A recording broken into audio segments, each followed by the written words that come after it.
Never outshine the master. Always make those above you feel comfortable and superior from you.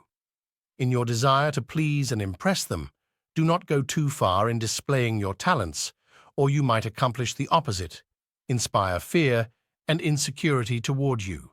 Make your masters appear more brilliant than they are, and you will attain the height of power.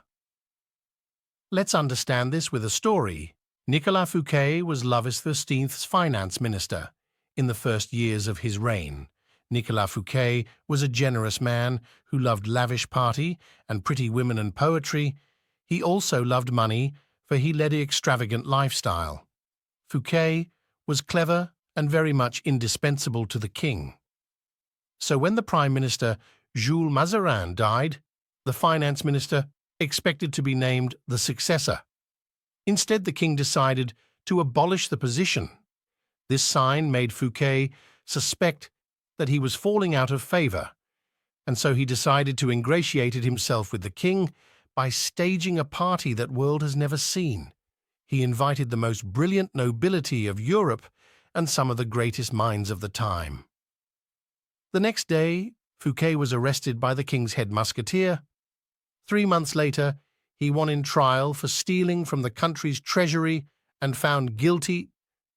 Actually, most of the stealing he was accused of he had done on the king's behalf and king's permission, and sent to the solitary confinement where he spent the last 20 years of his life.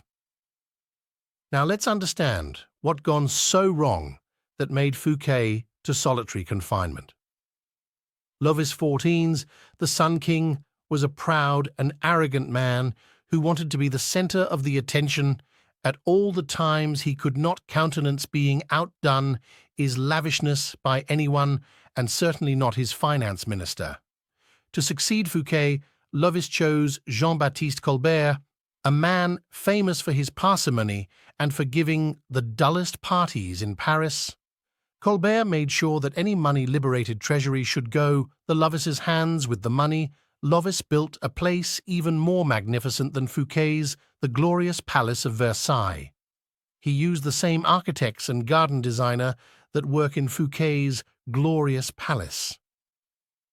The evening of the party as a Fouquet presented spectacle to Louis, each more magnificent than the one before. He imagined the affair as demonstrating his loyalty and devotion to the king. Not only did he think the party would put Link back in the king's favor, he thought it would show his good taste, his connections, and his popularity, making him indispensable to the king and demonstrating that he would make an excellent prime minister. Instead, however, each new spectacle, each appreciative smiler bestowed by the guest on Fouquet made Louis XIV insecure and find a convenient excuse to rid on Fouquet.